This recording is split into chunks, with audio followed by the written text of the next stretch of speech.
ගොඩක් ආදරෙන් ඔයාලා හැමෝම අපේ channel එකට පිළිගන්නවා. අද කියලා දෙන්නේ ගොටුකොළ කැරට් එකට දාලා හදාගෙන රසවත් සම්බෝලයක්.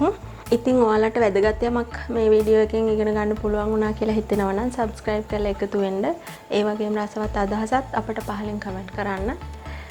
අපි බලමු වීඩියෝ එකට ගිහින් කොහොමද හදාගන්නේ කියලා. හොඳට හොදලා හීන් වෙන්න කපාගත්ත ගොටුකොළ මිටියක් මේ අරන් තියෙන්නේ. ඊට පස්සේ ඒකට කැරටුත් දාලා තමයි මම අද මේ ගොටුකොළ සම්බෝලේ හදාගන්නේ. මේ තියෙන්නේ කැරට් අලයක් පොඩිවට කපාගෙන තියෙන්නේ. ඊට පස්සේ පොල් මෙතන තියෙනවා. පොල් අපි හිරමණෙන් ගන්නකොට පොල් තල 3ක් විතර ප්‍රමාණයක්. ඊට පස්සේ රතු ලුණු නම් ටිකක් වැඩිපුර තියෙනවා.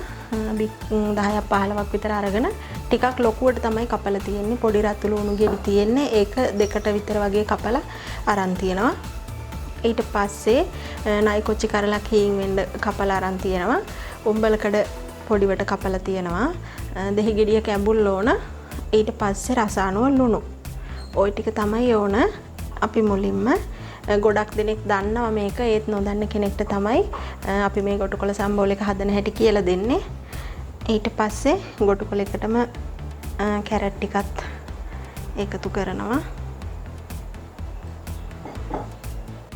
ඊට පස්සේ ලුණු ටික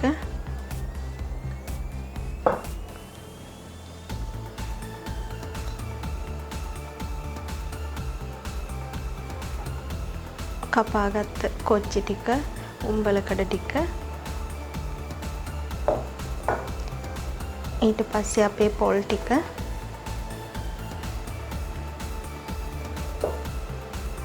පොල් ගාගනිද්දි මේ මගේ අතින් කැඩිච්ච ඒවා ඒ වගේ ඒවා එකතු කරන්න එපා.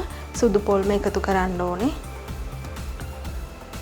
ඊට පස්සේ අපි දෙහි ඇඹුල් එකතු කරනවා. හොඳට ඉඩ තියෙන භාජනයක තමයි අනා ගන්න ඕන. මම ඒ නිසා මේක වෙන භාජනයකට මාරු කරගෙන තමයි අනාගන්නේ.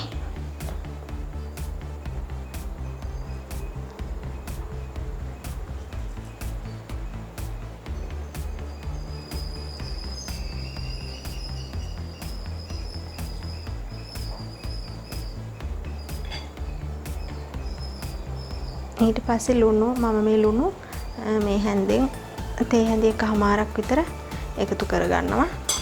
අපි මේක ඉඩ තියෙන භාජනයකට දාගමු.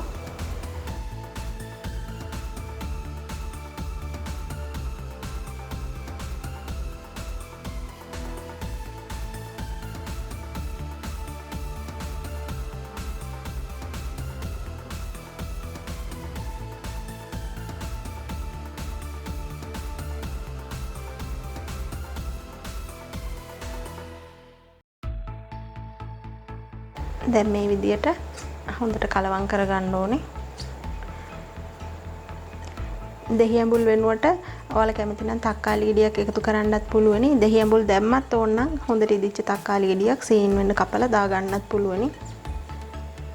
ගොටුකොළ රතු ලුණු දෙවර්ගයම හරිම ගුණයි පීනස තියන අයට සෙම් රෝගවලට විශේෂයෙන්ම පොඩි ළමයින්ට ගොටුකොළ ගුණයි. ඒකටම රතු ලුණුත් එකතු වුණාම තවත් ගුණයි.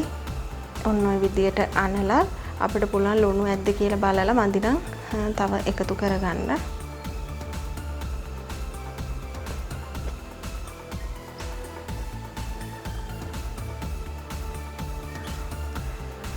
මම දැම්ම ලුණු ප්‍රමාණය ඇති. ඔන්න ඉතින් රසවත් ගොටුකොළ සම්බෝලයක් දැන් අපි හදාගෙන තියෙන්නේ. මේ වගේම තවත් අලුත් වීඩියෝ එකකින් එහෙනම් ආයෙ හමු වෙමු.